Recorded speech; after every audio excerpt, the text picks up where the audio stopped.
Welcome to the Alchemy Brothers Podcast. I'm your host, Jacob Strong. Before we get into today's episode, I would like to take an opportunity to express with you my extreme excitement for our upcoming Manifest Men's Festival, which we will be hosting for the first weekend of September in the mountains of central Portugal, the highest mountains, and the campsite is right beside the highest lake in Portugal. We're going to gather with 100 men where we will share transformative workshops, healing circles, healing conversations, practices, live music, ecstatic dance, coming together both with the intention of doing the work and at the same time celebrating masculinity. So we feel that this is going to be an incredible offering, a powerful offering. We are calling in 100 men to join us at this event. Slowly over the next weeks, we will be releasing the lineup of facilitators and artists that we have coming in attendance. It's something that I'm personally really looking forward to, and I would like to warmly invite you to join us if you feel called, and I look forward to meeting you there.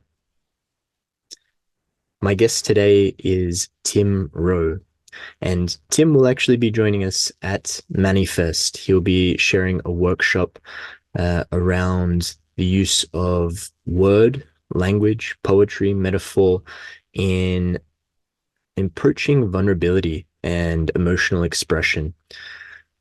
So in this conversation, Tim and I really dive into his journey, his story around these subjects and how he has found poetry to be of profound use in his journey. The conversation takes us through around his personal story, which includes challenges that he has had with mental health, challenges that he's had with the environment, the social environment he grew up within, how he found the use of poetry and language and expression to tap into a different part of himself to heal himself. So a little bit about Tim. Tim was originally a qualified accountant, had a very successful 21-year career, but hit the point of suicidal thoughts 11 years ago. He went through a 7-year journey battling through life and burnouts until after the first COVID lockdown, he stepped out of his career and took a 2-year break to heal himself. The period that followed was a deep dive into self. His healing journey unfolded through the use of language, and in particular, poetry as a form of expression and vulnerability. The Wild Wolf began as a pseudonym for his writings, and after seeing the impact his words had on the healing of others, he felt called to share more of his own story and skill sets. Tim has created a unique psychotherapy and coaching model through which, in the pilot phase, Tim supported over 70 people one-to-one in 18 months and navigated 6 people away from suicide.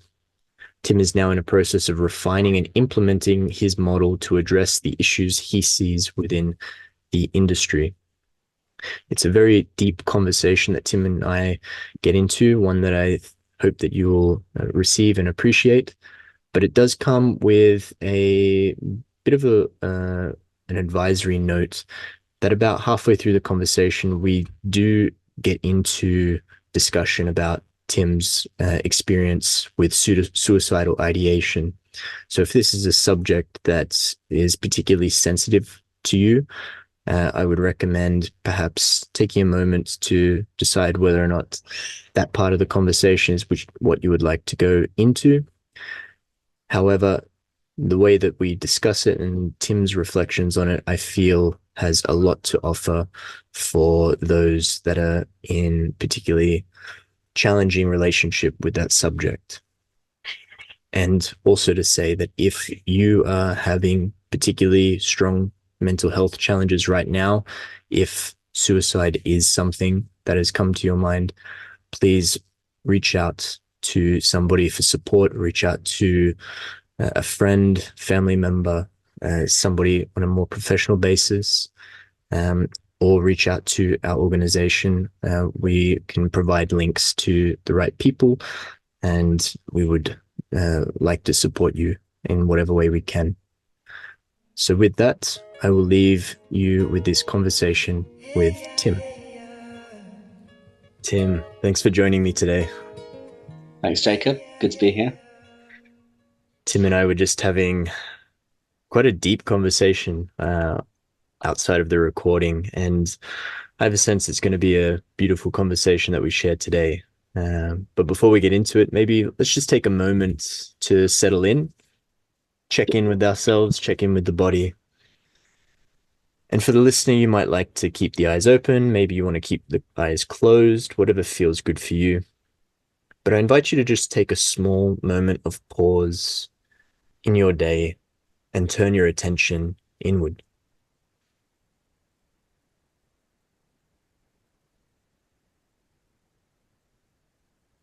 Notice where it is that your body makes connection with the ground, whether that's through the feet, your sit bones, other parts of your body.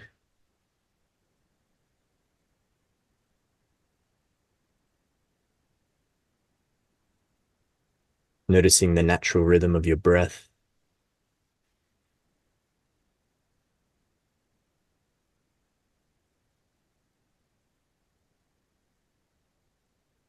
And perhaps floating the question of how you are.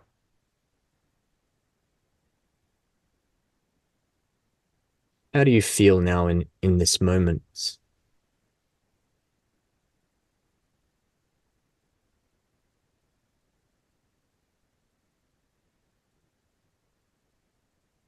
And Tim, perhaps we can turn that check-in towards you and find out how you are. What's most alive for you right now in this moment?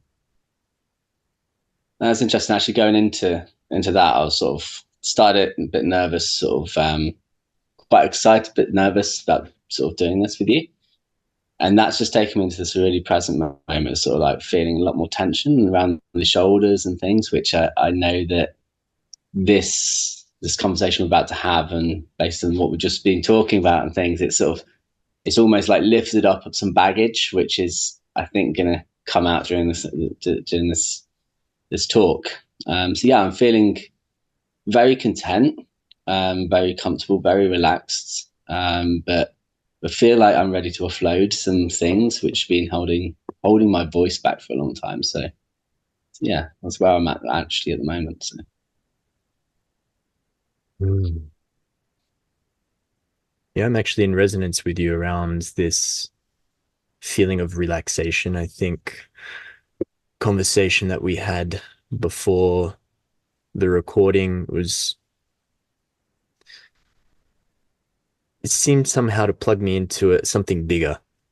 Just the way that you are able to articulate what you were going through, and how, and the different tools that you've used in your journey, and the perspectives that you created with that. Just, I don't know, it was soothing in a way. So yeah, I'm feeling quite grounded and relaxed, and also curious to see what's gonna unfold here. So maybe we follow that thread of curiosity, and you mentioned just then that's sharing something that you've been holding back, or giving voice to parts of yourself that you've been not sharing.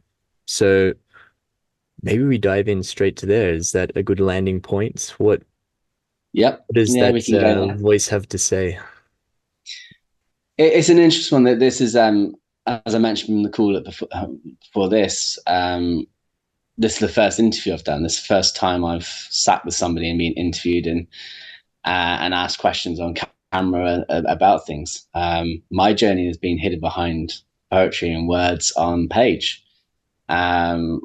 Yes, I've been stepping forward with a project here locally called Night Voices with three other amazing poets, and we've been standing and holding a space for poets to release. And and that's been getting up on stage, but putting my name to it. But this is actually feels like the right time to share more about my journey and who I am, which I was hiding from. I say that my healing journey was hidden behind masks, and those masks over the past 2 years have been slowly peeling off one by one. And right now, it feels like I'm stepping into me. There was actually, I wrote a powerful piece recently, and it was about owning your name, your sort of actual name. And we live through life as nicknames. We own those nicknames. I had one growing up, and I know that group of friends know me from that era of my life. And as soon as I hear it, I'm like, right, I'll embody that name, that name that was endowed on me. We then have other ones that you get endowed on, and sort of father, husband, partner, all these labels that we sort of carry through life. And I carried one called Wild Wolf for 4 years. And it's only just a couple of weeks ago, like I said, I wrote a piece about embodying Tim, embodying my birth name. Like that was the hardest one to embody.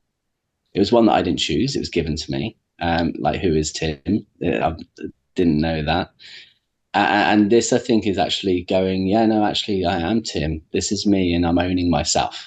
And I think stepping in front of a camera with you and holding space in here, it is really me saying, yeah, I am me. I know I am. I've been through my pain, and I've owned my pain. But now I've come here, and I sit here. And I think that's the most important voice that I'm finding right now, is actually stepping out into the world, especially after Alchemy Brothers. It's been that accepting of myself, and that self-belief, that believing of who I am and what I do. I realize now what I can bring to the world as me.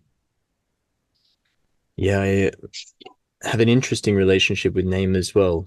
Actually, my growing up, I was known as Jake amongst my family and my group of friends. And when I left Sydney and kind of severed myself from my former identity and stepped out to discover maybe a more true version of myself, it seemed to come with a name change. And I took my birth name of Jacob and started introducing myself as Jacob rather than as Jake. And there was something about the energy of that symbolic shift in name that's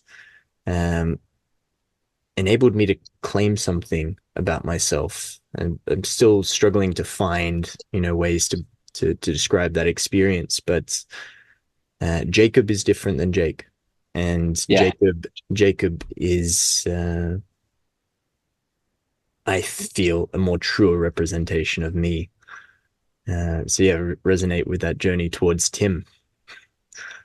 Yeah, and it's a journey towards Tim, but I'm not sure I've settled on Tim yet. And this is where I'm at the moment. And I think after this, even before I came onto here, I was sort of still having questions of this finalization of what is the brand of me, who is me. And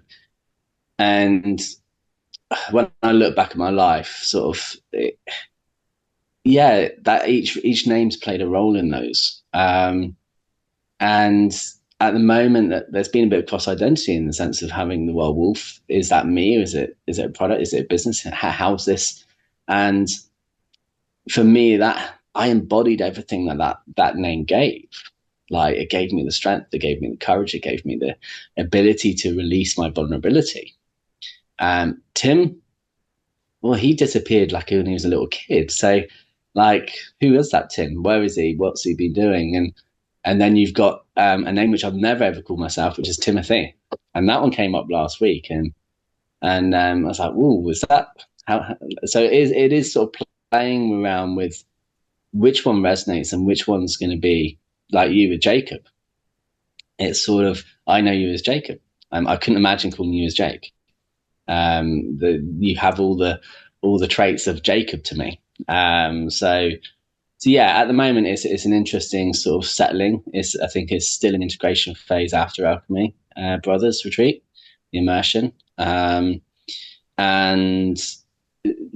I think over the next week, and it is going to be that quick. I've set myself a target by the end of the month to have everything all settled, and we're on track for that. And that's sort of also aligning all of these toolkits that I've picked up over the years and layering them out as this is the product, this is me, this is what I'm bringing to the world now. So, yeah, for context for the listener, Tim just recently participated in our initiation retreat back in April. So yeah, it was a nice opportunity for me to get to know Tim, and looking forward to going a little bit deeper here. But I wonder, you've alluded to the wild wolf, you've alluded to this kind of now coming towards I am Tim. yeah. I'm curious around the origin story that's associated with that.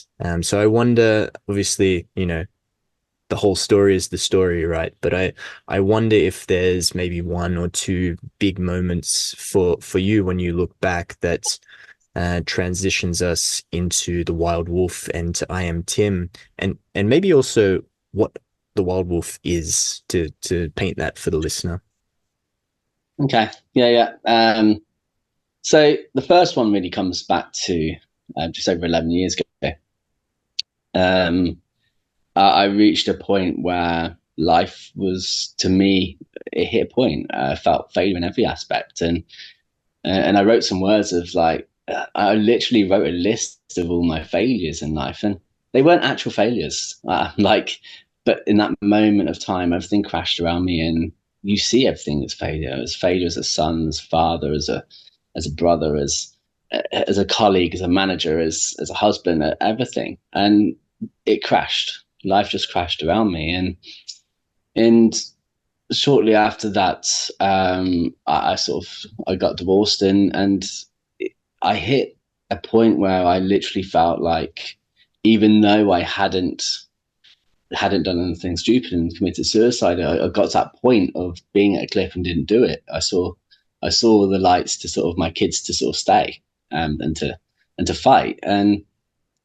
But at the same time, that triggered off, I think, all my traumas and past, all the ones that I grew up. It was a catalyst to everything that came before that moment. So it was just before my 30th birthday. And what happened from there, the memories just started dripping in, like all the painful trauma ones that came in. And I felt guilty for having those as well, because it's like, I'm not living in a massively traumatic environment. I had a good family. I had good growing up. I had everything I wanted. I had a good job. So I actually felt shame and guilt for actually feeling like that at the time as well. And I think that's one of the things that I see when I sort of see men and having issues themselves, is they feel guilty.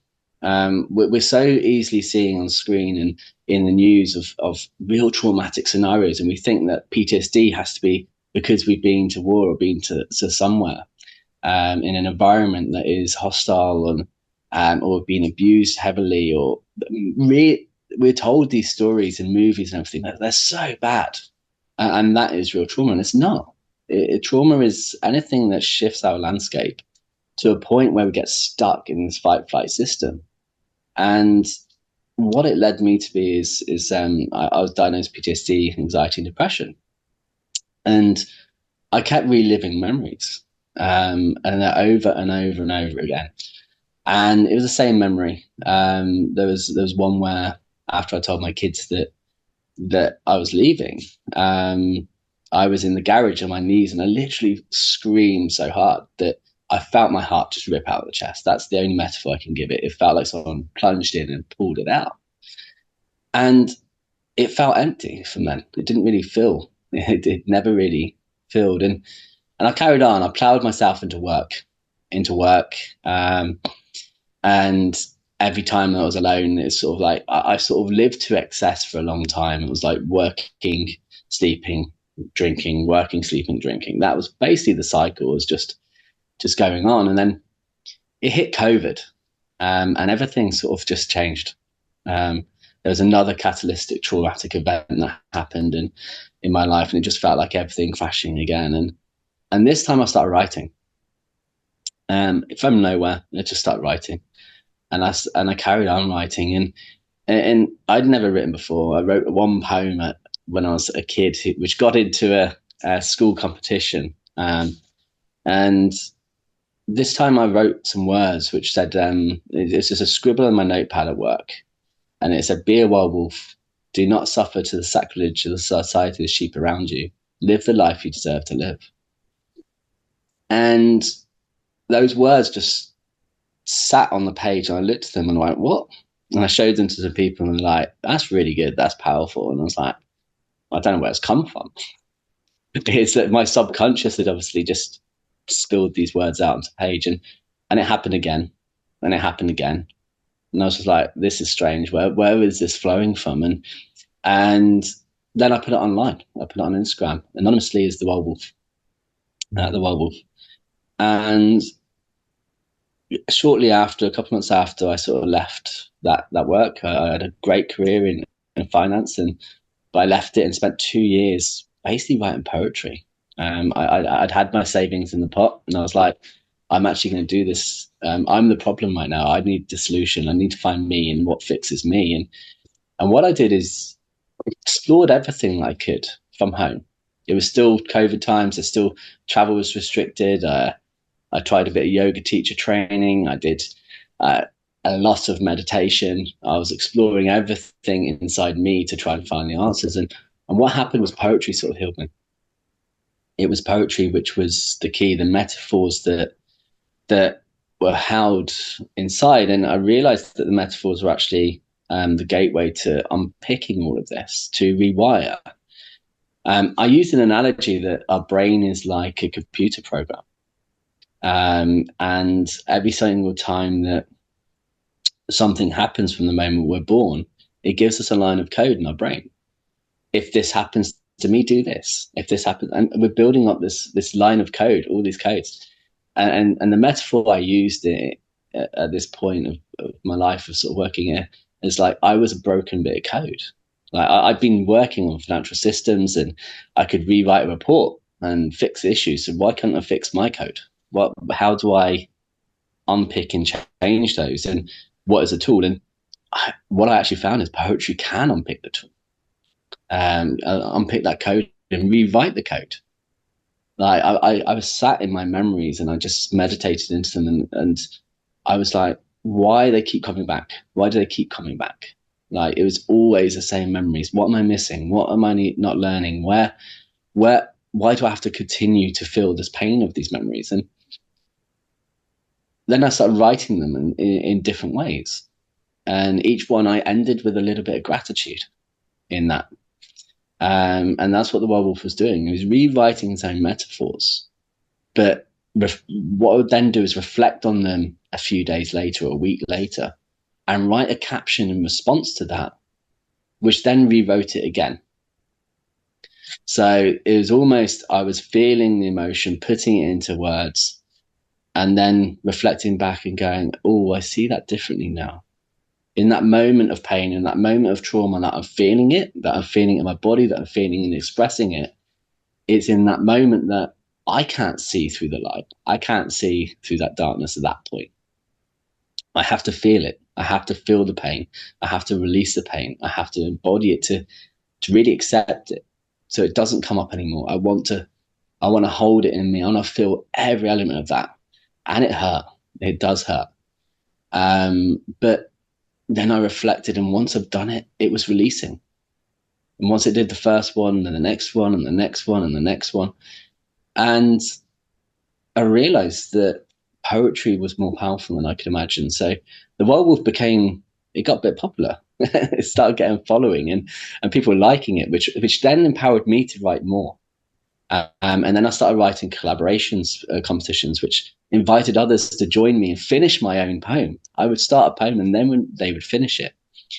And I was seeing that one start of a poem, I wrote one stanza, and then I would end up with 30 to 40 different versions of the poem, and realizing the power that everyone's minds and metaphor would see the words differently.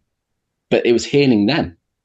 Mm. And I was giving them a little kickstart, but then they're finishing it and solving their own issues. But they were, I started mine thinking about one thing, and they finished talking about love. They're talking about hate. They're talking about this. They're talking about that. Every poem went in a different way. Mm.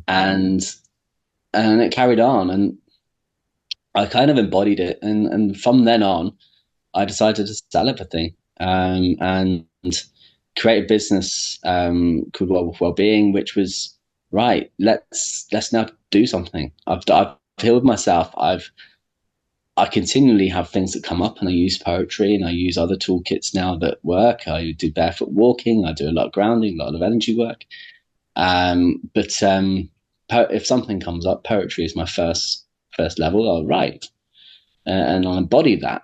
It's fully embodying it and going, right, let's release this out. Let's change that metaphor, rewrite that code. That code is now an if statement in my head. If you've done something, you can shift it. It's just adding another layer of code, and another layer of code, another layer of code, just so you can build your own system up and respond to your own traumas in life. So that's why Wolf, it stemmed through a lot of pain.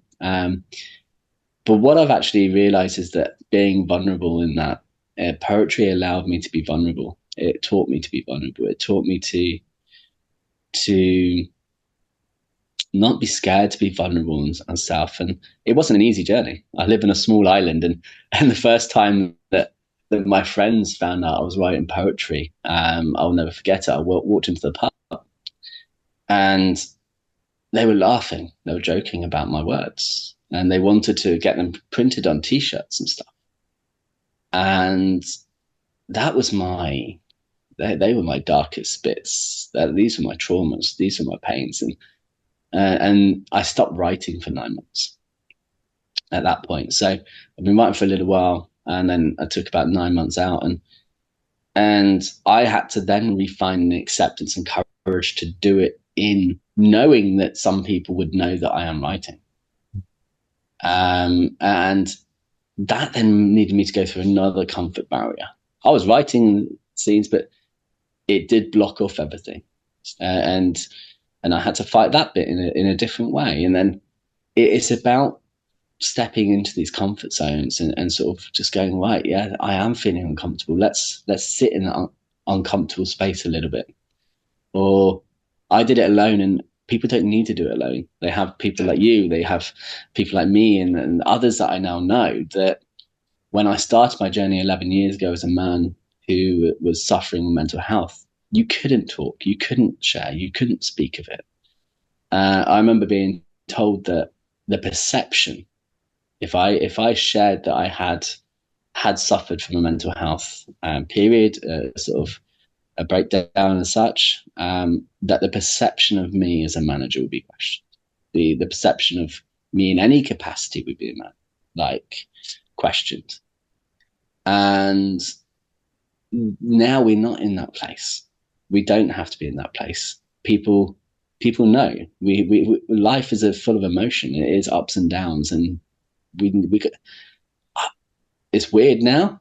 I actually like when something dark comes up, because I get a chance to explore it and grow a little bit and learn a little bit. And I've learned some things I really didn't like about myself. And that was the hardest bit, is you're writing, you're looking back at a memory and reflecting and going, yeah, I should have done a bit better there. And we can't change it though. We can't change anything that's come before. So we have to find some acceptance somehow, some way. And for me, metaphor is that. Yeah. Yeah, you're talking there about this masculine culture of like needing to be okay, needing to have it all together, needing to have it figured out, needing to be stoic and not expressing or tapping into maybe those softer, more vulnerable, more emotional experiences. But as you've indicated, like life is emotion, right? And life is only life through knowing the polarities of life, like this mutual arising that comes from the east. This light and dark go together. This bright and shadow, the good and the bad, the positive um emotional experiences, or ones that we might associate with positive, and those ones that are more prone to kind of suffering. But these emotions, they're kind of coming through as a wave. And if we dull ourselves to one half of the experience of what life offers us, if we close ourselves off and say, like, no, those experiences are not welcome, those experiences are not valid, we dull ourselves from experiencing the fullness of the entire wave by distancing ourselves from the anger or the sadness. Or actually, for men, we tend to be somewhat okay if you're an angry man. You can't be sad, you can't be weak. But if we close ourselves off to those, actually, we close ourselves off to all of the emotional range that we have. We close ourselves off to sensitivity. We close ourselves off to our embodied appreciation. We actually sever ourselves from our bodies. And if we're severed Yeah. ourselves from the embodied experience of sadness, then joy doesn't have the same kind of brightness to it. If we close ourselves off to anger because, we've been told that boys or men shouldn't be angry, that anger is violent, we actually close ourselves off to excitement and motivation and drive. We can't just select which emotions we don't want to experience. The emotions come in this full spectrum, and it's all about experiencing the totality of it, and riding the waves, and the fruits that each different state bear, right? Like how much beautiful words, poetry, song, art was born from a dark place, and Yeah. that we look and we appreciate, and we have resonance with it as well, because we understand, what's being communicated there. And I think this is, the way that you're describing poetry and the use of language. I think poetry, painting, songs, music is uniquely positioned to speak to experience much more than maybe our more mechanistic scientific language. Like Yeah. if I said to you, describe to me the color red, or describe to me how an orange tastes, or describe to me your feeling of anger, if you were to try to bring that into scientific mechanistic language, it's near impossible, right? You need to use poetry, imagery, sounds, vibrations, tones, spaces between the sounds to give me that sense of what it's like for you. And it sounds like language has been a profound tool for you, and that you've indicated that you've also used that to help others. Maybe you could paint us a little bit more of a picture around language, metaphor. You use the word metaphor, and how you've utilized it, but then how you've also helped others to find it, perhaps. Yeah, I think you touched on lots of good points in there around language, around metaphor, and how to explain something. And I know that for a long time my voice was locked. Like I had all these things in my head which were just intermingled. And I remember going to a therapist, and I'd been going to the therapist back and forth, and I had done a few different therapists, and previously the therapists were like always going, well, straight back to the old question of how's your life with your father type thing. But this therapist found a connection, and he unpicked that what had happened is all my traumas had interlocked all of my emotions. So they all intertwined. It was like a cobweb. They're all entangled, right? And we had to do some work to sort of unpick it and go, what is love? What is hate? What is anger? So the ones that you were talking about there. we had to unpick them. I had to rewrite them and sort of just unthread them all and give them a new story, a new shape, a new size, new color, new everything, because some of those emotions were just locked in little boxes as well. And they're just, and I didn't know how I was feeling. With poetry, with language, now I utilize it is nothing is just a color. Nothing's red, nothing's yellow, nothing's white. And it brought me into the concept of neurodiversity. Okay. And I recently did a test online and somebody said, I think you could be autistic. And I was like, yeah, I probably am, but that's a label that I'm not going to take. But I'll do a little test. And it came out really high. But for me, it's a spectrum of where our brains are. It's a gauge of who we are and how. Now, for me, in the neurodiversity world of myself, I don't see red. I see every shade of everything and everything else that's red. And what can I describe it? How can it make me feel? I am seeing a million different things at the same time, and I can't express that to you. If I give it to you, you're going to receive loads of words which don't make any sense to anybody. And poetry allows me to sort of also navigate all that thought processes down into a concise thing, a concise sentence, a concise metaphor. It's allowing me to unpick it. And a lot of my poetry doesn't take long. It's sort of just, now I've done it so many times, it's forming. So it's almost live poetry. I'm not going to do one here today. But it's just exploring those metaphors allows us to look at the language from all cultures.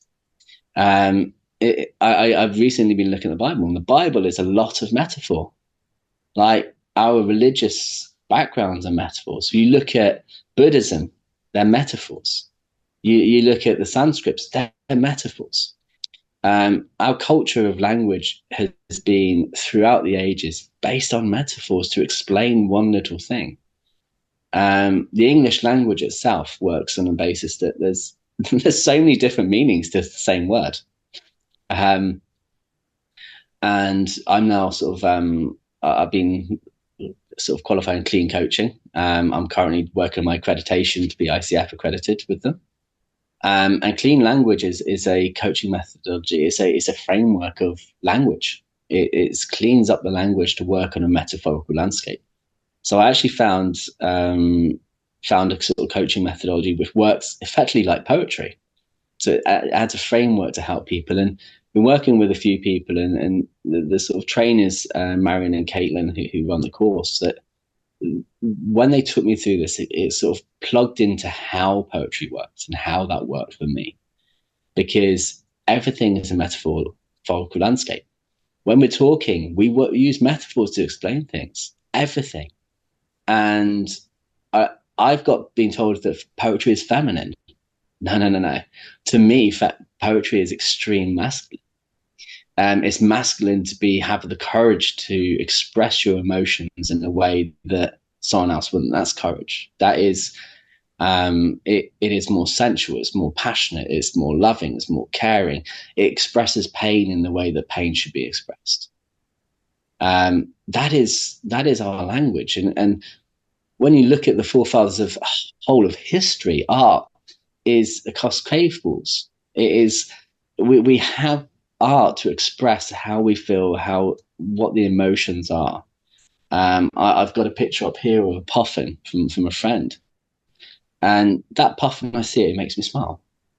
It carries an energy to it. It makes me smile. And when I saw that piece, I had to have that piece. It was a bit of his energy put into the artwork, his expression, his emotion, his feelings. But I now have it on my wall.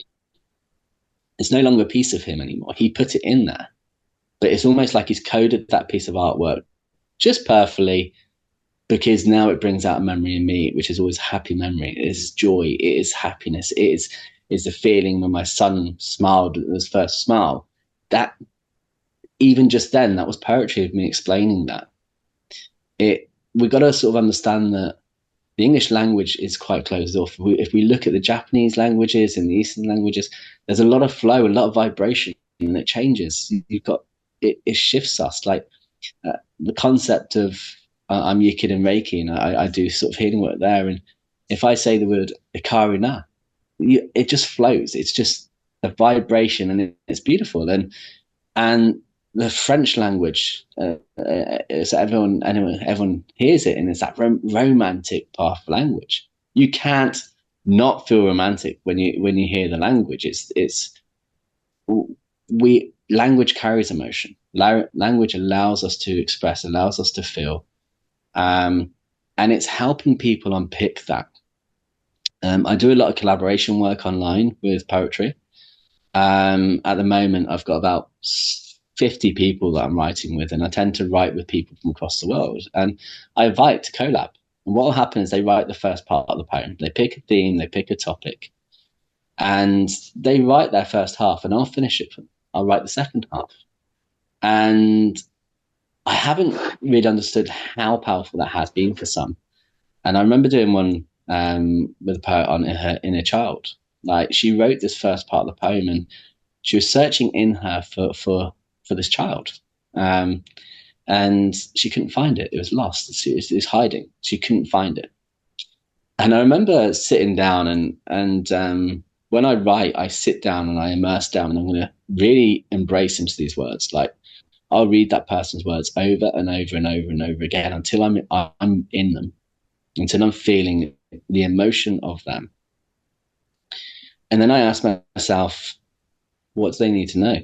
What do they need to hear? What message is coming through from me? And then I will just let the words flow. And in that particular inner child piece, I started giggling like a child as I was writing it. I took on this mannerism of this child, and I wrote it as the child, playing hide and seek inside of her, wanting to be found. So it's just hiding in this ancient woods inside of her, just wanting to be found. And I was writing this piece, and I was giggling, smiling. I was like imagining myself in this world of being this child in her, just hiding there, knowing that it's in there. It's always in there. And when I finished that piece, I sort of burst into tears.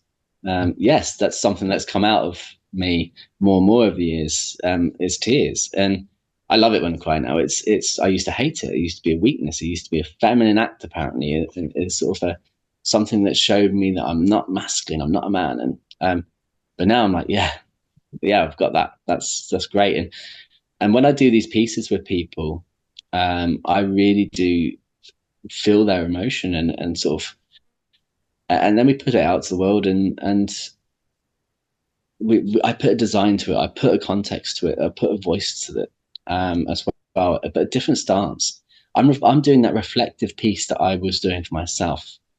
I'm giving them a different outlook of that metaphor of pain that they're putting, and I'm not telling them that that's the right one. I'm offering a choice, a different version, because I don't know how they will receive that metaphor. They will read that metaphor, and however they will take it. And that's the beauty of a metaphor. There's no influence in a metaphor. I'm not telling you, Jacob, you have to address your inner child because it's inside you hiding. I'm telling a little story in poetic form, and it's your choice of how to take that.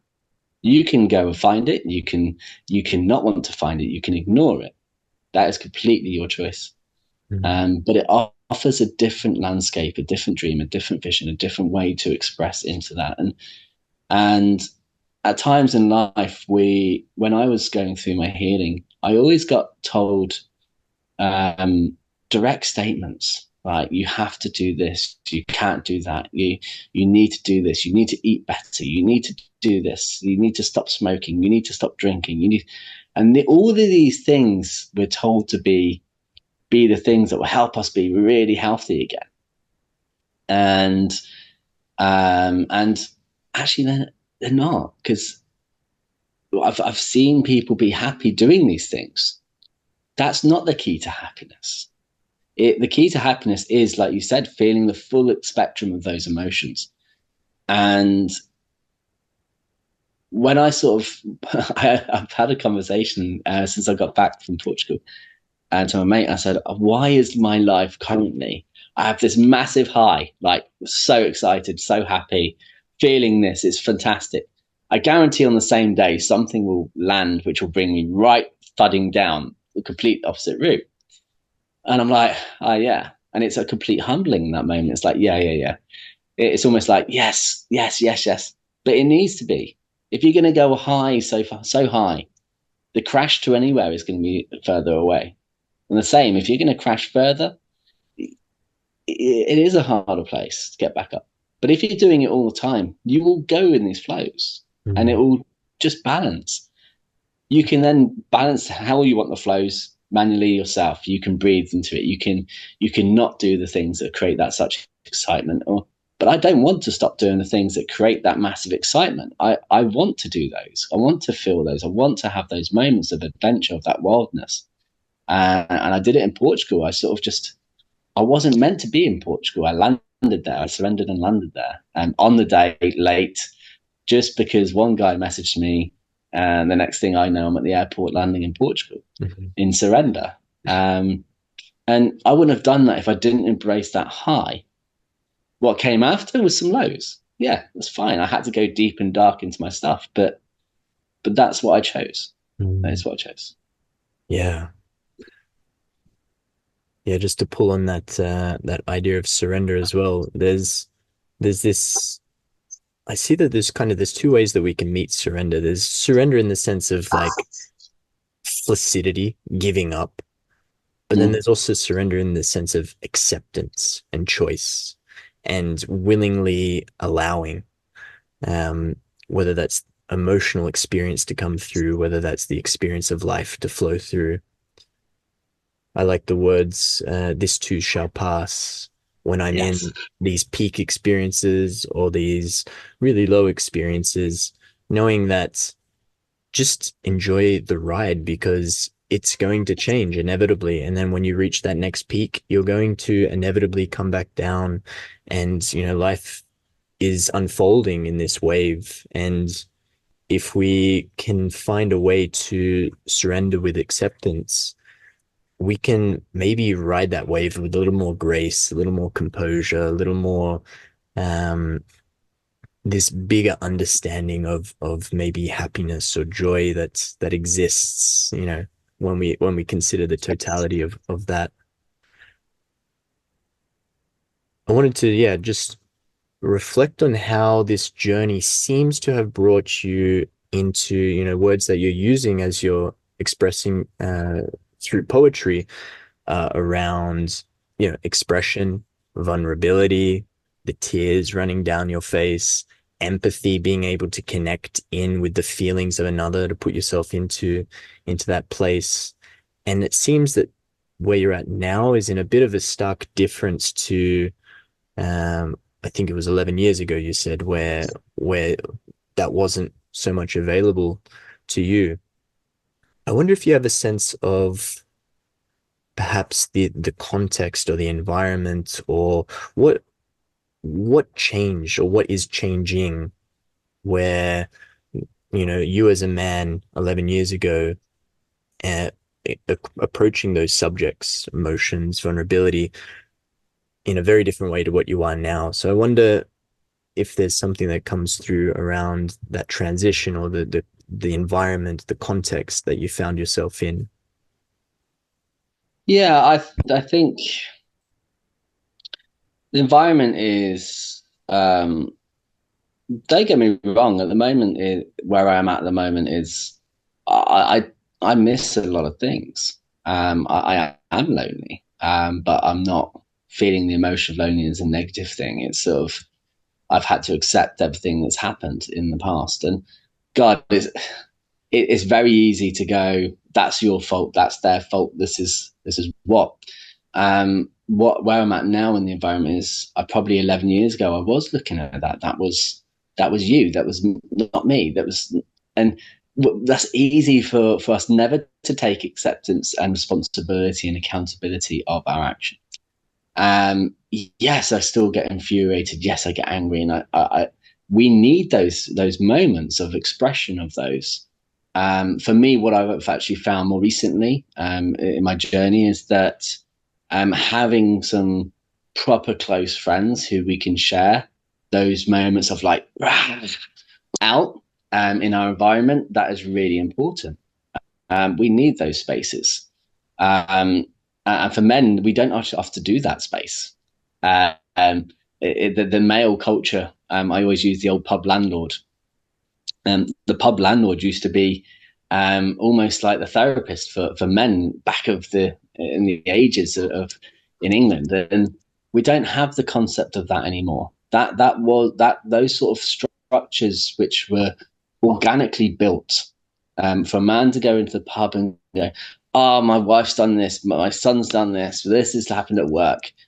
They don't have that anymore because actually the sort of pubs have changed. You've got big chains and things like this. The mechanism of culture for men have shifted, and especially here in Guernsey, it's sort of there's a lot of women's circles. There's a lot of talking of women, and men don't have those spaces as such. We go play football, we go rugby.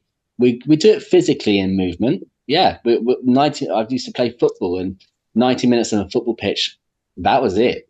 Nothing else mattered in my head. It was 90 minutes of football, and then you'd have a brief chat. But it's about the game. It's not about our emotions. It's not about the feelings and everything else. So looking back, the environment has shifted for me.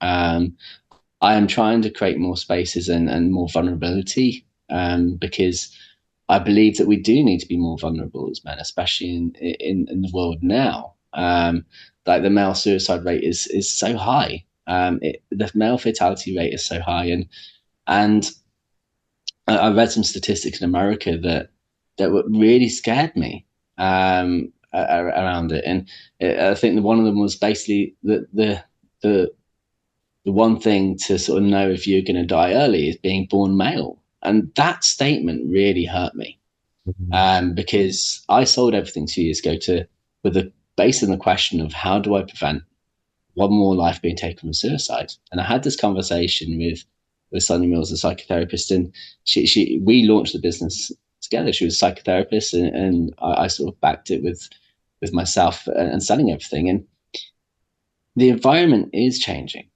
but not fast enough to keep up with the growth of the world, of how many people need help.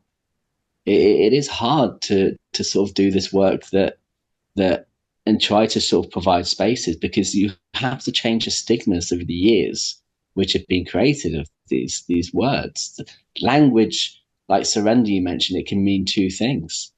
There's one side it's really strong, one side is extremely weak. But the only person who can decide on how I say surrender is the person receiving it, to go and based on their own beliefs and everything in themselves, their experiences, their assumption of surrender will actually determine how they see my surrender, as weakness or as strength. I have no influence on changing that word unless I add more words to it. So our language means many things. And there's the assumption in environment, in language, is a massive issue. And just to put it into context, which will bring a little bit of humor into this, is I was in a course recently, and it was about assumptions and utilizing clean language. The first question was I had to think of an object, and this person had to draw the object. And when that person drew the object, they said, "What kind of object is your object?" I said, "A chest." Now, that person was a male, and he drew a chest, right? Now, I was thinking of the chest on the floor here, which is a vintage, it's almost like a ammunition chest, right? From a long time ago in the war. He drew a female chest, okay? And that's the difference in the assumption. He thought I was that. But with a few more questions, he got to the answer. Using some clean language, he got to the answer. And it realizes how different our language can be. And in surrender is the same thing. To me, surrender is accepting that we can't control everything. Michael Singer, when he wrote his book, Surrender Experiment and Untethered Soul, and those are really big influences of me. It was what happens if you just surrender to life? If you don't try to control every outcome, if you set some boundaries within that, obviously you can't just like yes man, you can't just say yes to everything, because what will happen will be chaos. But having context, like I wouldn't be on here if I didn't surrender. I wouldn't have met you if I didn't surrender. There was comfort in that, to sort of, I was stepping out of my comfort zone to say yes, but I surrendered that yes to say yes. Okay, I'll give this a go. What's the worst that could happen if I don't do it? And the experiences that came from surrender was so important, because those are all the lessons that I've learned. If I surrendered a few years ago and ended up dancing, like I've always wanted to be, I've always had an inner dancer in me. I've always loved it, and I'd always said in my head, I would love to do something like that. This show of singing and dancing. And what I didn't realize, it taught me about the polarity of the relationship between a man and woman in dance. Like, we've had all these mechanisms of life to show us how a man should be, how a gentleman should be, and all these things, but we don't get them taught anymore. Schools don't teach us how to dance ballroom dancing, and they don't teach us these skill sets, and we have to learn those through our mistakes, and the mistakes are what make us. We have to surrender into them, whether it's good or bad. We have to accept it. So yeah, I think the environment back then, if I had all this knowledge back then, I definitely would have done things differently. I wasn't strong back then, and I think that is that for me, when I look back, is I had to do what I had to do to survive in some respects, and it was survival mode. Almost scrambling in the dark, looking for help. And at that time, I never looked in. I sort of never looked in that mirror itself a little bit. I know that there's things that definitely I would change now, but we can't, and we can't hold on to those bits that we can't change. It's does it? Those are my bits that I have to live for, and that's what I sort of hold. And one of the biggest lessons that I was ever taught is anything that's happened before, we can't change it. It's there. It's landed. It's made us who we are. So we as we came back to the sort of conversation before of owning our name of Jacob, or owning Tim or Timothy, or whatever name we sort of give ourselves, it's accepting that all the pain of the past, we wouldn't be here being the people we are now.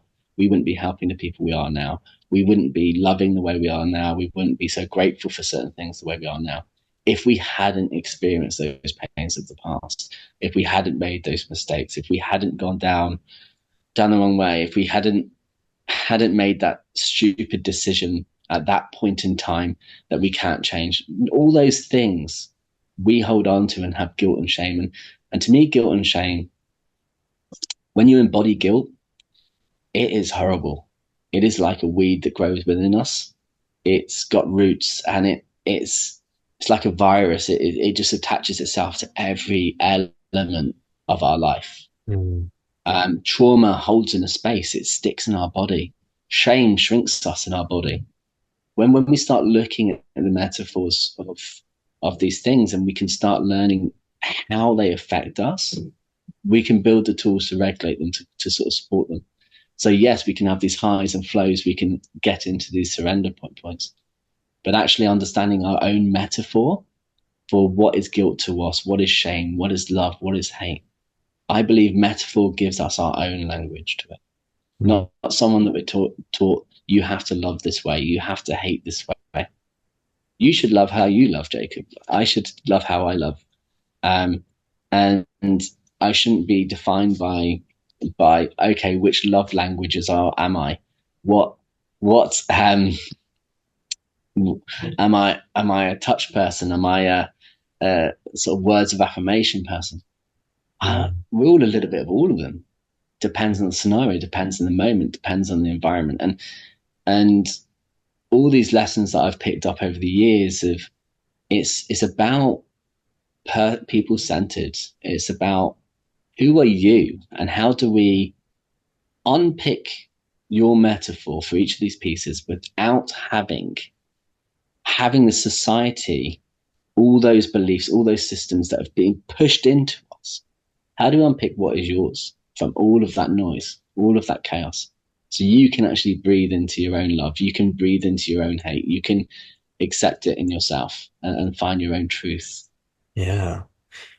Difficult thing to do when we exist in a culture that wants to kind of keep us wrapped up in a particular role. Like as a man, you must be like this. You must say these things. You must act in these ways. And you were touching upon the rates of suicide in men, and I follow this account. It's one of your countrymen, an Englishman, the Tin Man on Instagram. Yes. He's an advocate for male issues, let's say, and from statistics from his page, 3 in 4 suicides in the UK are males. And before we recorded, you were telling me that where you're from, Guernsey, the island, has one of the highest male suicide rates out of the whole UK. Yeah.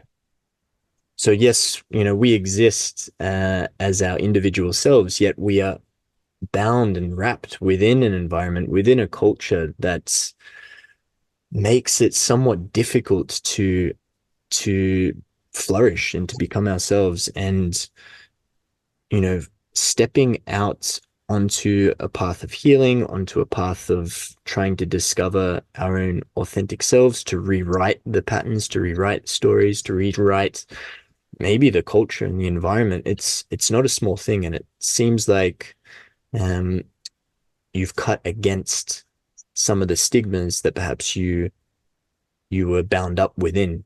You shared before, writing the poetry was found out by your group of male friends, and there was this quick response to judge, to ridicule, to put you back in your box, and to fit you back into who we think you should be. And if you stray outside of that, then that's not a good thing. That's not a good look for us. No. So I just wanted to honor that. To take those steps into self-discovery sometimes comes at a cost, a big cost. And I'm also, reflecting upon this use of surrender. And you shared, that moment where you were standing at the top of the cliff, and I could see the 2 definitions of surrender potentially unfolding in that moment as well. And it touched me to hear you share in that moment and around that word. So I just wanted to reflect that. I've got a bit of a beating heart right now, and I've got chills come up behind my back. But I wonder if that brings up anything, any of those threads for you. Yeah, I think it's not been an easy journey, like cutting against the thread. I live in an island. Guernsey is 62,000 people, and like this video will go everywhere. If I put it on my Facebook, it will spread around, and most of the island can see it because that's the environment we live in. It's a small community. It's 4 by 6 miles. You can't escape. You can't get away.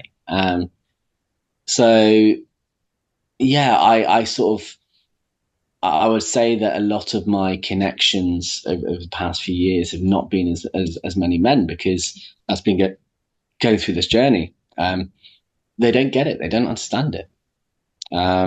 It's talking at a point of about emotion and a depth. You find it hard to step away from that once you've gone down that pathway of healing. The vibration of things, just the frequency of things, of energies, just doesn't work anymore. It's sort of like I'm in a position where I don't drink anymore.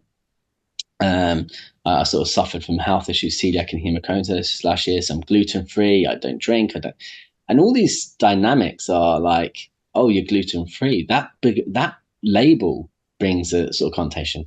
Oh, okay, you must be this. You're one of those people. It's a weird sort of scenario how we live in a label culture. We try to label everyone as something, as okay, if you're vegan, you're this type of personality. If you don't drink, that's because you have a problem with drink, you're an alcoholic. Well, no, that's just another assumption. We live these assumptions of underpinning in everything, the perception, assumption, and all of these words which we come from labels. And in an island like this, it's an interesting one where I have fought a little bit against it. I remember my journey, which started off with yoga, which seems to be a first step for a lot of people but even the concept of yoga these days has been turned into a physical exercise. It's not a physical exercise. It was a toolkit designed to provide people to more space to sit into meditation. That's what it was. It wasn't to get bendy and flexible. And sort of I find yoga is fantastic. You can get into that space. I love yin yoga, where you sort of push deeper and you get that time and space to think. But I like Ashtanga yoga because you get that pace, you get that body, you can get all that energy out of you, the frustration. So it comes into the somatics and the embodiment pieces as well, where it's all elements that we need to work on. Like men pushing weights in the gym all day, every day. That's fine. But you've got the other aspects, you've got the other work that you need to do. We can't just focus on one set of motion, one set of physical. It creates imbalance. Like a weightlifter, yes, they're strong in one way, but compared to a calisthenics person, they're stronger in a different way. And we have these mechanisms. Is that what is any label these days? So for me, I think the surrender on the cliff. It's, if I look back now, that's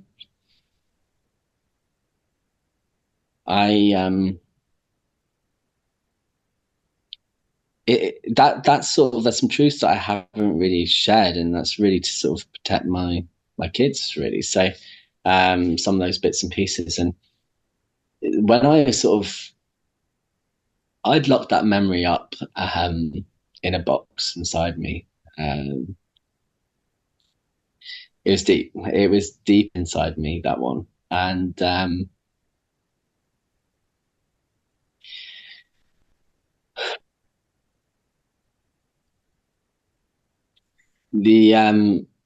when I got there, everything was collapsed. At that point, I think it was on the weak side of surrender. It wasn't on the courage side. It was the reverse. Definitely on the reverse. Everything was just, I just wanted it all to stop. That was where I was at that time. I needed the thoughts to stop, needed the pain to stop, needed everything to stop. And it wouldn't. I was trying everything. It wouldn't stop. And I couldn't see a way out. Couldn't see any way out of that time. And then in COVID, COVID lockdown number 1. I collapsed at home. I knew I was going to collapse. It'd been my second time of one of these moments of it. I had to call my mate, and I just said, "Look, mate, I'm about to go get an ambulance. Please get it here." And the ambulance turned up. My dog's barking next to me, and I'm laying on the floor, passed out. And in those moments, it's happened 3 times in the past 11 years, and it's been since that time. It's been 4 years since I had one of those. But it's like a complete overwhelm that everything in life just builds up, and the brain just shuts off, gone. But that one, I came out of it and I wrote 3 chapters of a book of that night back 11 years ago. And that was opening the sort of Pandora's box, effectively. It was like I'd reached a point in life where I can actually be strong enough to even deal with the memory of what happened. I knew there's something, and I could see little bits of pieces, but it was like it was locked up. And when that came up and I wrote about it, and the biggest thing with that was who to call, who to ask for help, and my sister, I called my sister. And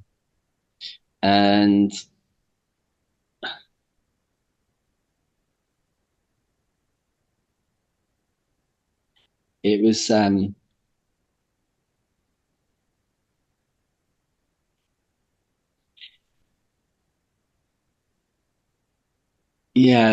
that moment up there was the loneliest moment. It was like I don't know how long I was there. It felt like hours and hours. But the hardest bit was sort of finding somebody to call for help. And I remember scrolling through the phone, like, no. And as you're scrolling, you're sort of getting further and further away and further closer to sort of like no exit. And then I saw the lights, these lights just came into my mind, and I sort of connected into my voice, and my sister popped in and she said, "Yeah, go there." And I went there, and she took me in the shed, like an outside space, and so I could be private. And I've never cried so much in my life. And I cried and I cried and cried. And it was, in that moment, you flip the surrender from being weak to surrender of courage. And that's how quick we can shift it. It's in a moment that feels so vulnerable, so weak to me. When you look back and reflect on it, it's like, I release. That was courage. That is the other side of surrender. And we get to flow into these states of, and she said it would be all right. And the one thing I said is, like, the only thing I didn't want to lose was my kids. That's the only thing. I needed to make a change, but I didn't want to lose my kids. And that was,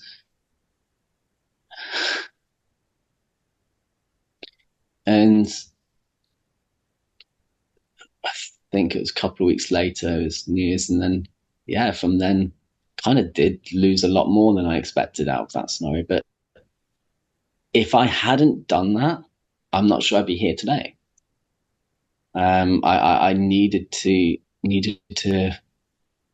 find help. I needed to get help, and I needed to go and sort myself out. So surrender is key. And the one thing I sort of realize now and look back in that moment is I always have a phone number in my mind. Who is that one person that I would call? Who is that one person you can trust? And one thing that I've learned is it's never the person that you expect it to be. It won't be that person that you set your mind to. It'll be a person who you can trust. And as men, Um, I, I see this world where we do communicate, we do sit in circle, we do share, but in a different way, a little bit more casual, a little bit more relaxed, and normalizing these conversations, and normalize the conversation of releasing and how to release and what do we do, how do we do it, and finding these ways. But the first things are just understand that I've seen people who've gone from being okay one day and the next day not. I've seen people and had conversation with people that didn't believe in mental health, and then they do because they've hit it. And when you have people coming up to you who have who have openly questioned your way of life, the labeling that they gave me around mental health, and then they sort of go, "I need help." I don't turn around and push them away. I will help them. I will listen. I will give them the tools, and my sort of lessons that I've learned. And that's the thing. I think as men, if somebody has mental health, there's a concept that it's like they're holding up a mirror to themselves and seeing the pains in them in that person. So therefore, do they push them away a little bit further? Because we all carry pain, but we just don't want to heal. We don't want to feel it. We don't know how to deal with it. But if anyone presents us with an issue that they're struggling with, would that highlight too much of the issue within them that they can't deal with that? And is that why that divide is like two magnets pushing apart at that point? Because for them to embrace and support and hold me, then they would have to face their own parts of shadow as well. And I do think that and have seen that. And I don't, if anyone hasn't been there, I used to blame them, saying, I blame my parents for not being there when I needed them. And then I wrote a poem. I wrote a poem, and that poem started off with such anger and frustration towards my father. It was like I turned up and it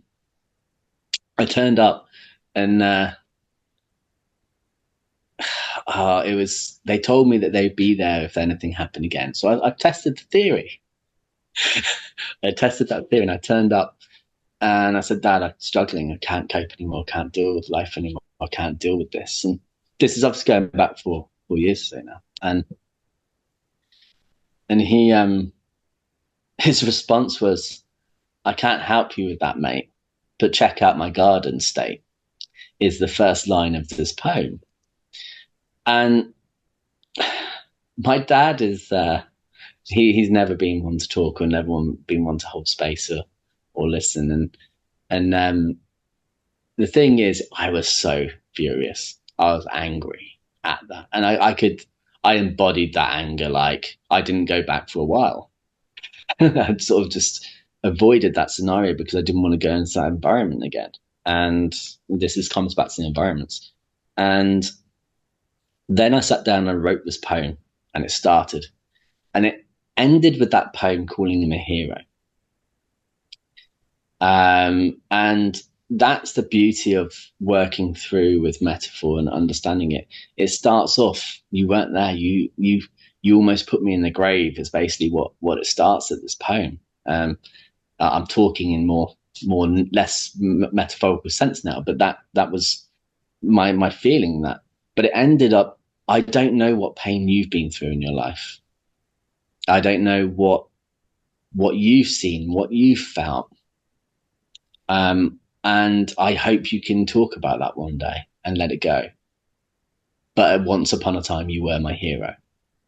Mm. And that was a shift for me into looking at some things differently. Is, people do things. It's the mirror and holding up the mirror. If somebody isn't there for you, they might really want to be. They just don't know how. But have that number that when you call, that person has been through something, has understood, has had a bit of pain in their life, because those are the ones that will go, I'm there, I hear you. Mm. And they will stick by your side at that point. It's not always your best friend. It's not always your family. And I think everybody, especially a man, should have a brother that they can call upon.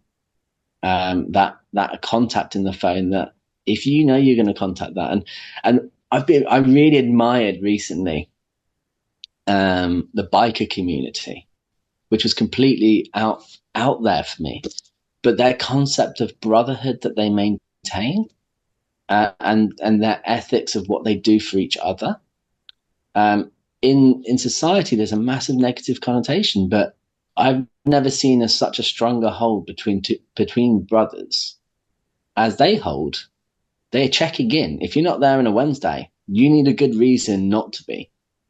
And their ethics around looking after each other, and the way they would drop things for their brothers, and the way they are there to hold each other.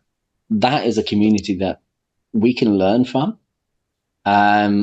But things like Sons of Anarchy, and that puts all these connotations and labels around it. And actually there are bits of it which go, wow, if we all had that as men in society right now, what would the change in the statistics happen? How would they shift?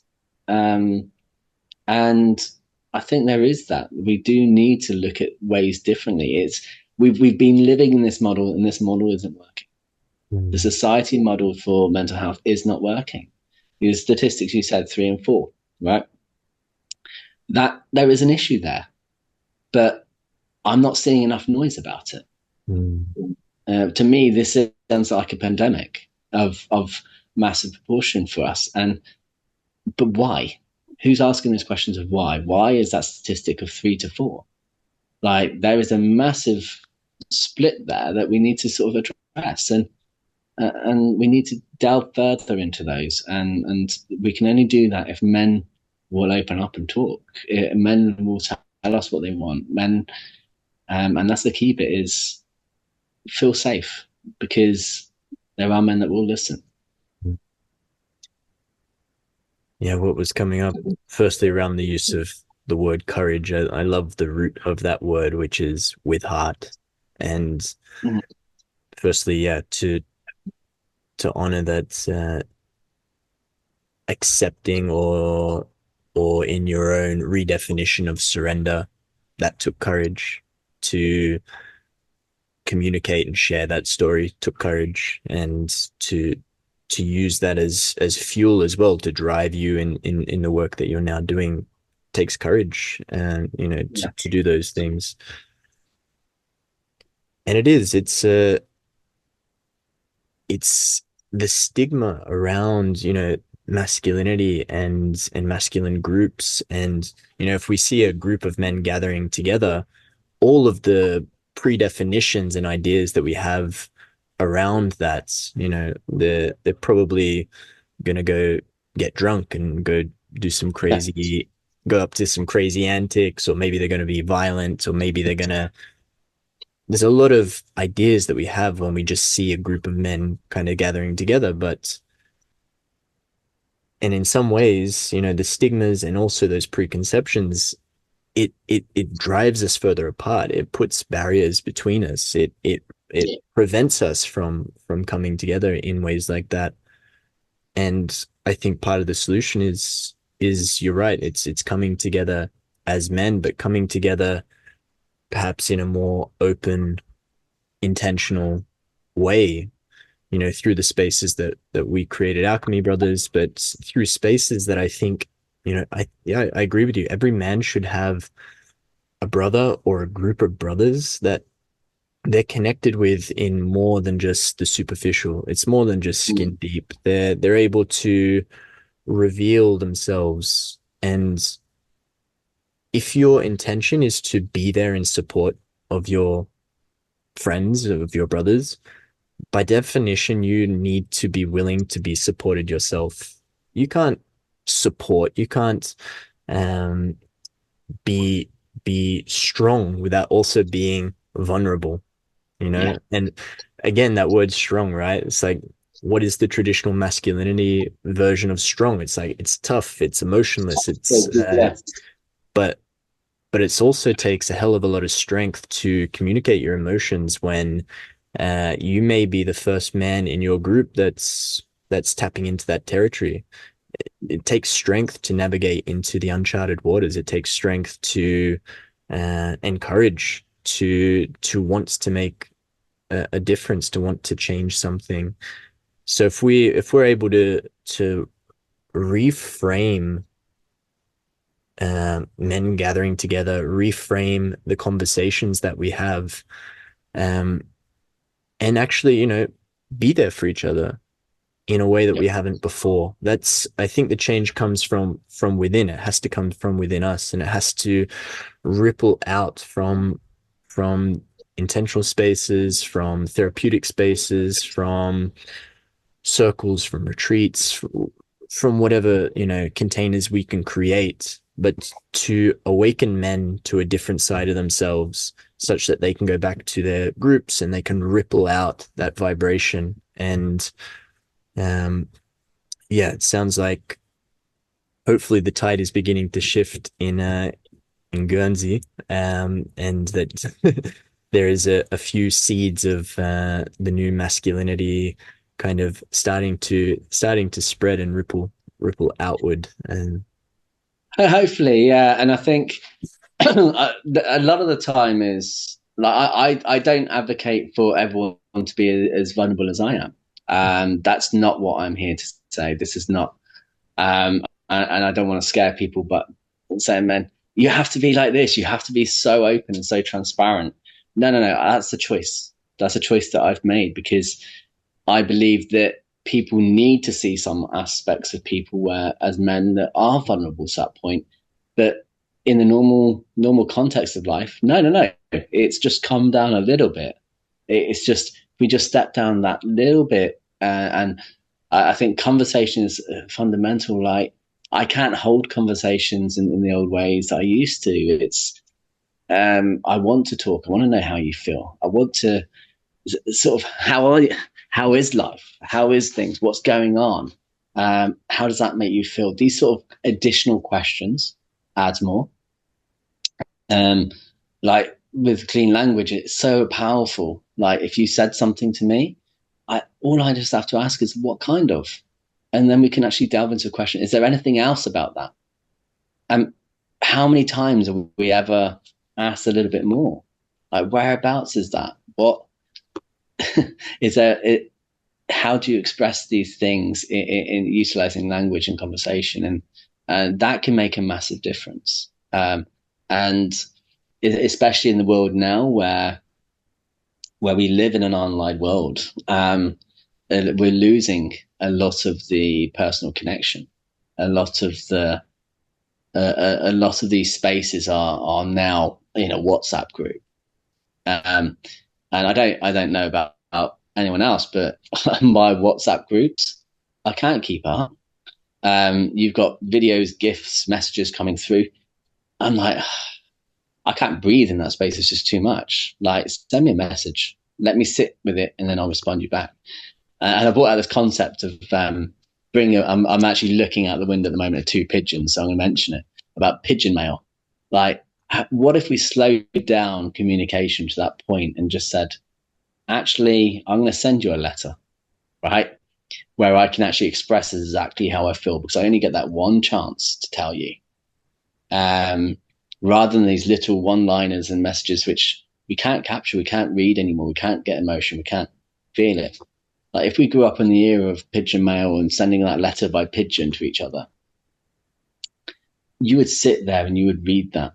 You then sit down and then write that back.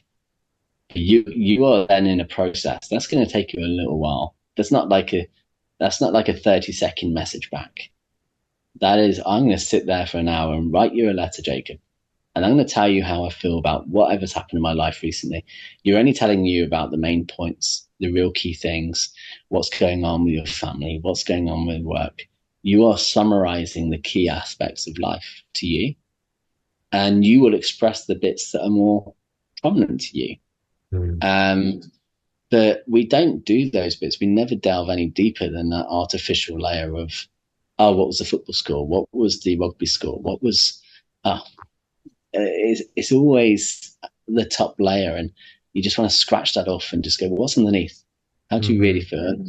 And from my experience, a lot of people would have said that I was an extrovert. And I was the height of the party for a long time. And I would drink more than anyone else. I would dance longer than anyone else. I would do the crazy bits. And we've seen it in culture is look at Robin Williams and look at your Jim Carreys, of those crazy people who they are layers, they're masks. Me, I'm an introvert. I'll sit in my home in my little cabin here that I'm living in at the moment, and you won't see me. I will sneak off to a coffee shop or anything. That's my natural state. It took a lot of energy to be that person. And yeah, we have to keep an eye out in society for those people who are hurting and pain or anything, just covering it up and masking it with masks. Because I've noticed the ones that will be the life and soul are usually the ones that doing that extra bit to sort of cover something up. And nowadays I ask how they are. And actually, those are the ones that will sit down and once they've been asked how they are and shown that you're going to hear them, their story is there. They will share it because they're just waiting for somebody to scratch below that surface and go, how are you? And not, are you happy? That is one of the worst questions, because what is happiness? Because to me, happiness is a momentarily state that we're going to enjoy. We can't be happy every minute of every day. If someone's happy every minute of the day, I would seek a therapist. Okay? Because we can't be. We all search for that. And we all, I'm on the search for happiness.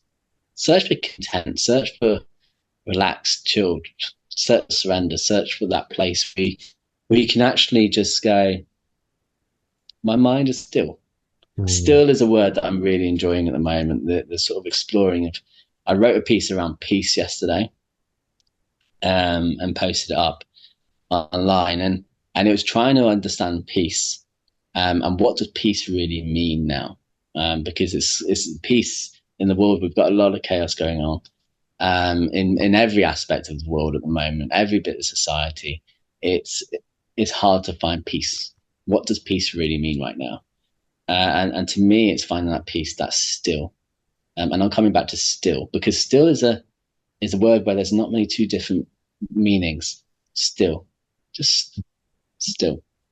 And I quite like that concept of, rather than searching for happiness, search for some stillness. Just still, just relax. Yeah.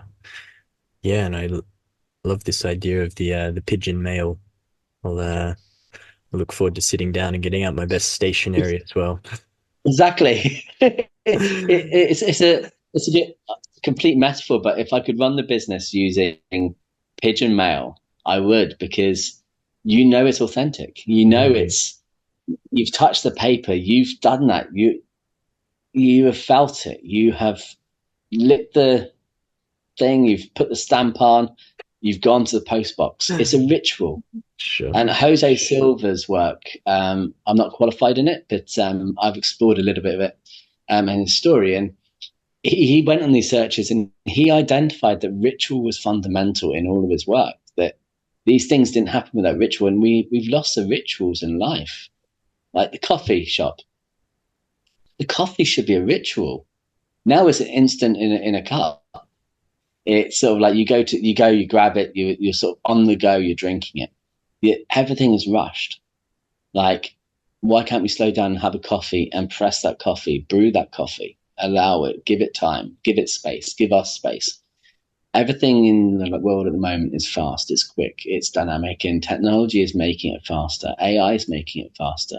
We're living in an environment where we need it to slow down for us, we're dialing it up to a speed which, can humans actually deal with that speed? Like I know I can go on my phone. I could design an art. I could design anything. I could ask a question. I've got a response immediately. That's great, but let's use this technology era in a different way. Let's use this to create more stillness and human. Let's use it in a way that allows us not to do more and more and more and more. Let's use this era of technology to make it give us more space, give us more still, give us more of that time, that human ability. Let's shift the landscape. Like this is to give us space, give us time back, not to fill it with more. Yeah, I love that as a takeaway to slow down, to ritualize, to pay attention, to just be a little bit more than do. Yeah. So I'm mindful of the time here, but I wonder if you've got any perhaps parting thoughts or words for maybe a man that finds himself in a pretty tough situation, maybe mentally or emotionally. If he's hearing this, if he's resonating with what you've shared, and even if it's just one thing that you would leave him with, what would that be? I think it's don't be scared. Don't be scared that it hurts. Don't be scared that you're feeling any pain. Don't be scared that that no one will hear you. Don't be scared. It's that don't be scared, okay? Because that fear will just create you into this little bubble that will never actually speak, never actually find help. But don't be scared. It's if I look back, I was scared of perception. I was scared of everything. I really was. I was scared of myself. I was scared of what I could do. I was scared of who could hurt me. I was scared of losing my job. I was scared of doing what would happen if I didn't have my job. What would that fear, being scared, sort of is the one that will catch you. And if you become scared of one thing, you get scared of another thing. And it's a right to be scared. It's a right to be scared. But in my history, in my experience, a bad thing will happen. If it's going to happen, it's going to happen. The more we fight that, something we know is going to happen, and not address it, it will fester, and that's where it grows. So for me, it's ask a mate, ask a friend, just randomly ask that question. Ask them how they are, and ask them generally how they are, because you will then open up your own vulnerability by just asking them how they are. Open the question. You don't have to share you immediately. There was one person that wouldn't get into therapy. He wouldn't step through the door. His anxiety would kick in. And I met him with my own vulnerability. By meeting my own vulnerability, then that opened up his. And I asked him for help, right, first. And then he got the help. And it sort of, it flipped. Like, if you think a friend needs help, or the other way around, flip it. It's just open up the conversation, but somebody needs to open up the conversation. But don't be scared to open up the first question. If you get knocked down, so what?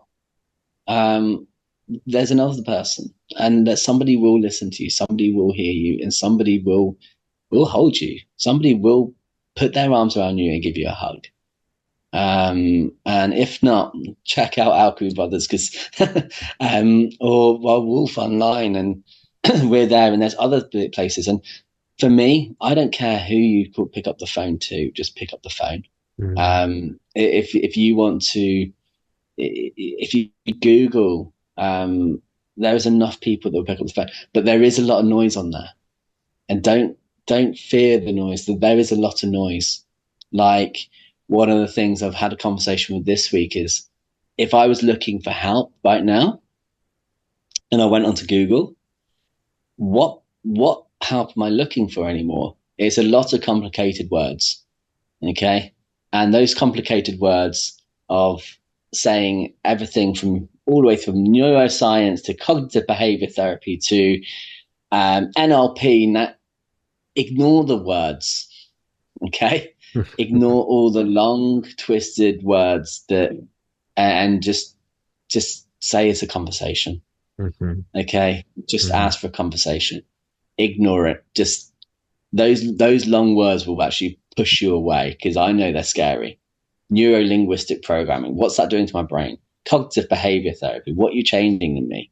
Um, rapid eye movement. Yeah, that's cool.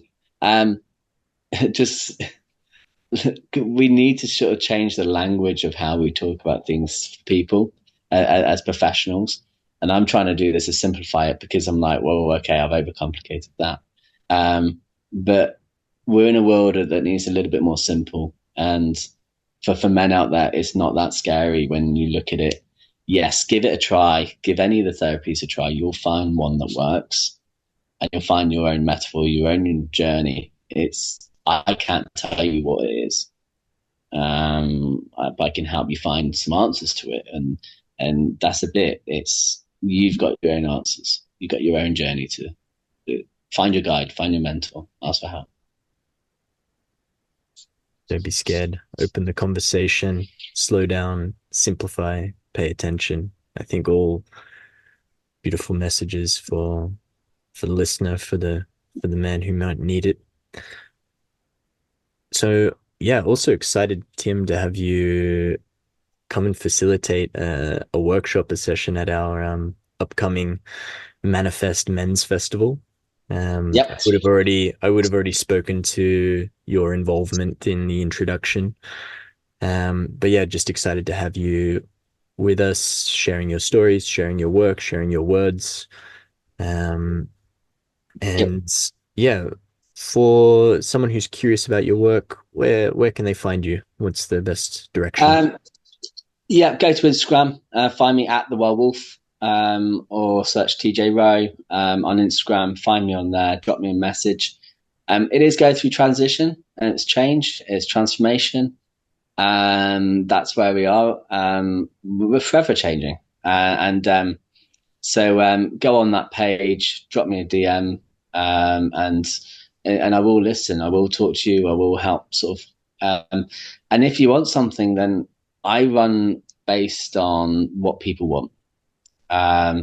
So I respond. I've realized that every time I put something out to the world that I am saying, this is the way that's forward, it's the wrong way. So if people message me and say, look, I want this, and I get 3 or 4 people saying they want this, then I will go and I'll bring those tools together and find the right people to bring those tools. So yeah, that's message me on at the Wild Wolf on Instagram. And yeah, at Manifest in Portugal, this is going to be amazing. And I'm looking forward to that experience. For me, it's stepping out of the Guernsey world into sort of Portugal. And I'm really grateful for you brothers having me, JP, because there's a couple more that I want to sort of get involved in. And Guernsey's a great place. It's a great spiritual place. It's a beautiful place to come and heal. But what I learned in Portugal when I came to Alchemy Brothers is a toolkit of things which I'd heard about, I'd seen happening online, but weren't here. So I'm looking forward to sort of spending time actually bringing some of those toolkits in.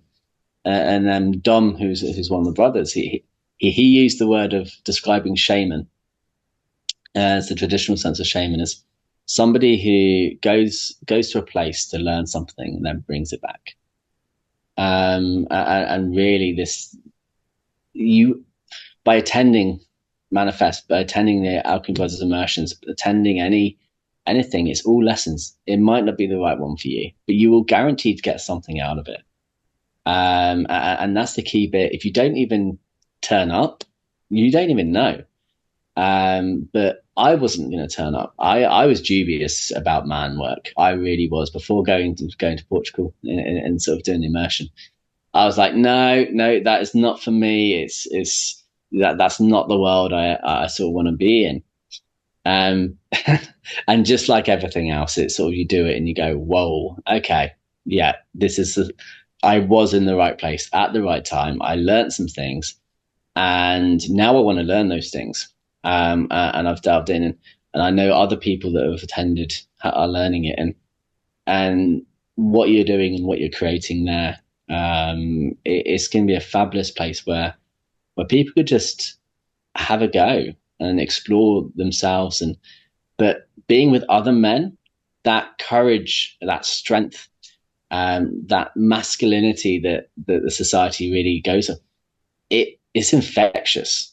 It really is infectious, and you will find your courage, because you'll have someone else who's the same boat as you, going in for the first time, but turn up with a brother, grab a group of brothers, and then turn up and see what happens with it. Because yeah, since I've got back, Tom, who I only met for the first time for a coffee in Portugal, because that's how it landed. Another story for another day. Since we've got back, we meet up, we catch up. He's become a very good friend of mine. He is a brother, and got so much love for him. But we've gone out, we've searched out dolmens locally. We're going for barefoot walks together. We're sort of trying to do a little bit more and bring other people into that. And it's an amazing way to live. It's sort of it just opens your mind a little bit more. So yeah, I'm really looking forward to being there, and definitely would encourage everyone to sort of get involved, because yeah, it's going to be fun. It's going to be fun. And what I need to finish with, is we have talked deep. We've talked about dark. We've talked about sadness. We've talked about surrender. All these elements, but ultimately, it's actually turns out fun when you're doing these things. The enjoyment you get when you finally go, wow, I've released that little bit of me that held back, and you breathe. And I remember the first night after you took us, Jacob, through a breath work in the immersion, and I woke up the next morning, and the first thing I did in the next morning is I went, but I breathed my normal breath, but I realized that there's so much more space in me to breathe. I had to go because the whole system, and it felt so free. And then you could just relax. And that is it. This will shed things that you didn't even know were holding you back. So, and it will open up a lot more capacity and space for you. Yeah, our words can bind us, our words can free us, our words can heal us. And yeah, I appreciate your words, and I appreciate you for being here and being in this conversation. Thank you. Thank you, Jacob. Thank you for inviting me. And it is an honor. So yeah, and for my first ever interview, it's it's interesting. It's another step. So, and thank you for listening, everyone.